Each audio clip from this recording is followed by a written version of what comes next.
I finally stood up to the woman who stole my identity. Now they're saying she was never real.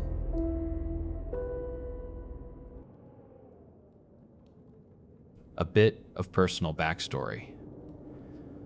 I'm Riley. I'm a Caucasian woman in my early 30s, and I live alone in a small town in northeastern New Hampshire, near the White Mountains. It's a beautiful area to live in, especially during the late summer. You get the benefits of fall temperature and full sun at the same time, all before it becomes too cold to go out without a hoodie. I grew up in Massachusetts and moved up north in my 20s for a bit of solitude. My mother was getting a bit intense for me, and my dad was always working. So I packed up my things and traveled upwards. But there's another reason I moved up here. I've had this problem my whole life. There's another me. I don't mean like a twin, or a delusion, or a spirit or monster taking my shape. Just straight up another me. The first time I saw her, or it, or whatever, I couldn't have been older than 7. I remember playing on the playground after school hours. I kicked a ball over to this line of spiky bushes. Now, being a kid, I was scared of these bushes because they hurt a lot despite not being outright dangerous. Hey, nobody likes pain, right? So I went to grab my kickball, but something was off. I saw a second identical one right next to mine. Keep in mind, it was nearly getting dark, and it was just my mother and I out here, and we were getting packed up to leave. I didn't see any other kids, or parents, or bright red kickballs, whatever. I shrugged it off, thinking maybe some kid left theirs here. After I worked through the irrational fear I had of the thorn bush, I bent down to grab my own ball, looked up, and saw myself looking right back at me. This other Riley looked just as surprised to see me as I was her. We both made eye contact and jumped back at the same time, each one of us silent and curious, but too scared to speak. The terror I felt was unreal. There's no way this was just another neighborhood kid. We had the same eyes, same hair, same blue overalls, same white polka dot shirt, same light-up Skechers. We even shared the same mole under our left eye. My mom called my name, reminding me again that it was dark and that we had to go. Coming. We both shouted it at the same time, then looked at each other in confusion again. You know that deep panicked feeling where the only thing you can do in order to not lash out or scream is to hyperventilate and pace in place? I had my first taste of that in that moment. Before I could think on it, I shoved the doppelganger into the thorn bushes and sprinted to my mom in terror, sobbing in fear. "Oh, honey, we can come back over the weekend," she assured me. I couldn't get the words out to tell her why I was really crying. I was 7, for God's sake. What was I supposed to say? I just clung to her for dear life as she buckled me up and drove off. As we were leaving, I looked out the window. I saw myself getting out of the bushes with bloody knees and angry tears in my eyes, watching as the real me drove off with our mother. I'll admit, most of those details were fuzzy, but I'll never forget standing up and seeing my own face. I still can't look at myself in the mirror without seeing that other me out by the thorn bush in the darkening playground, staring daggers at me. Those 2 moments are clear as day in my memory, even if nothing else is. The next time I saw her was my 10th birthday. I had a massive Disney-themed party, as all little girls in the late 90s did. I had to be Cinderella, of course. I remember stepping away to use the bathroom while my mom brought out the cake, promising to wait for me to cut it.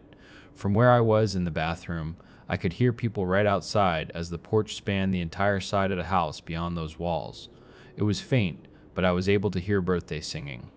Confused, I finished my business and rushed out as quickly as possible. I froze at the sliding glass door. There, standing at my cake, with my friends and my family, in my fucking Cinderella costume, was the fucking doppelganger. As if sensing me, we locked eyes. She stopped laughing into a bite of cake and dropped it into the dirt. My mom tenderly wiped her face clean and got her another slice, but she was barely aware of it. I forget exactly what happened next.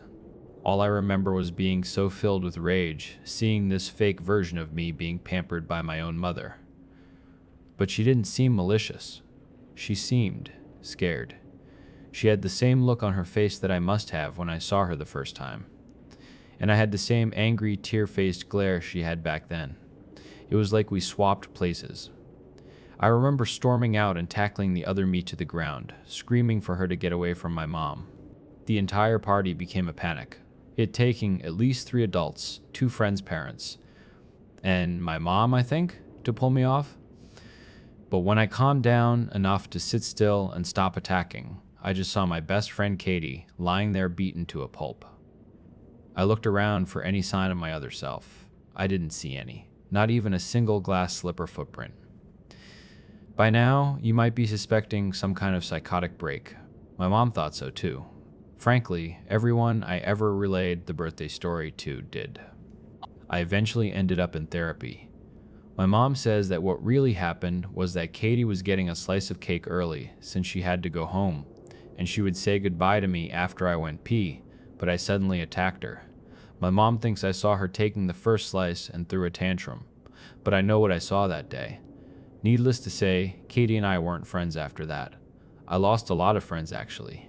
The jealous stepsister became a cruel nickname for me at school, a vicious parody of the party I tried to have for myself. Eventually, I stopped trying to convince anyone about the doppelganger story. The psychiatrist and my family therapist put me on antipsychotics. They made me drowsy and hungry, but I started to think that I really had dreamed up this whole thing. Maybe this doppelganger was a recurring nightmare, and I just had a psychotic break from the trauma of it when I beat Katie into the ground. But of course, it's never that simple. The next time I saw her, I was 15. I had my first boyfriend, Anthony. Anthony was 16, short, a little chubby, and really good at math. Not that any of that matters, but it gives you an idea of his overall vibe. He was the nerdy fat kid to most people. But I liked him, and we studied a lot together. He got me into anime, and I got him into Harry Potter. It was typical teen stuff. One day at school, I approached him and said hi in that awkward, flirty way teens do. He looked pissed off. I asked him what was wrong. He scoffed and said, "I thought you were done playing around with the fat nerd." I asked him what the hell he was talking about. He pulled out his phone, an old 90s flip phone, of course, and began to read aloud. "Anthony, I can't do this anymore. I'm done playing around with the fat nerd. You're a creepy loser who sits around and watches cartoons. Call me when you lose the weight and get some real hobbies." I accused him of making that all up, of course, but he shoved the phone in my face to see for myself. Sure enough, it was my contact and number on the tiny screen. He snapped it shut in my face, called me a shallow bitch, and walked away. I checked my own phone in confusion, and sure enough, I had sent those exact words to him the night before. But I didn't remember it at all. Right then, I got a text from, you guessed it, my own phone number. "That's for ruining my birthday, you slut." This had to be a joke, right? But no. Spoofing numbers wasn't as easy back then as it is now. Besides, if it was spoofed, my own phone wouldn't have had the records, right? I looked around in anger, fully expecting to see the other me by now. Sure as shit, I did. She rounded the corner quickly at a speed walk. I chased her down into an empty hallway and into the girls' bathroom. Once inside, however, she was gone. Both stalls empty, too. I pulled my antipsychotics from my clutch purse and counted them out right there on the nasty sink, just to make sure I didn't miss any. I had to be going crazy, right? Some sort of schizophrenia or personality disorder? But no, I was taking all my pills exactly as scheduled. Eventually, I started talking to my therapist about the doppelganger again. Of course, me being a hormonal teenage girl in the 90s, he thought it was my period throwing off my meds, so he gave me a new pill that did just about the same amount of nothing. My entire life has been more and more of the same. Every once in a while, this other me would appear and cause chaos in my livelihood. Sometimes I'd be the one being spotted while she was doing something normal, like at the fateful birthday party. Most of the time, it was me dealing with the fallout of something she did. And I feel like it all ties back to that day that I'm the one that went home with my mom instead of her. However, even though her actions got meaner, she never stopped being just as scared of me as I was as her. And the few times I did get her back, I wasn't exactly nice either. I'm not sure that she knows she's the fake one, or if she thinks she's real and I'm the clone, or what. I've never seen her do something demonic or supernatural. She's always just been me, down to the fear and anger. It's like we're rivals fighting over the same life. Speculations aside, let's cut to the most recent time I saw her the start of this week. Now, I'd been living here for about 15 years now. The other me's constant antics would get me into lots of trouble, and my mom wouldn't hear a word about me not being the one doing any of it. I eventually got myself off of medication and moved my ass away from my mom just to try and start fresh somewhere.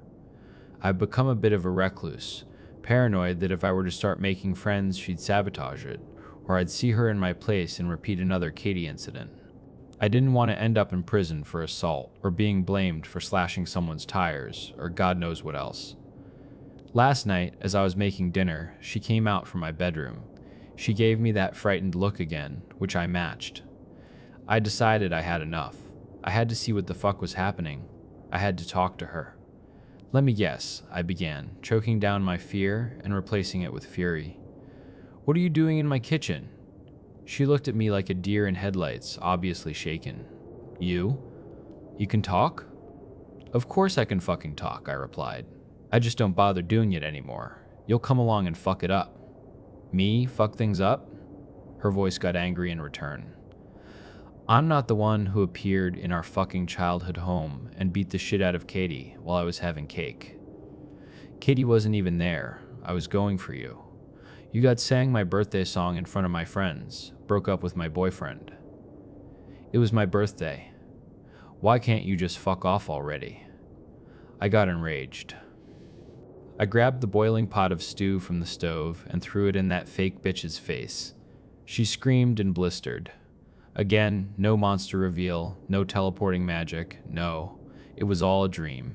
She just blistered. Like a human would.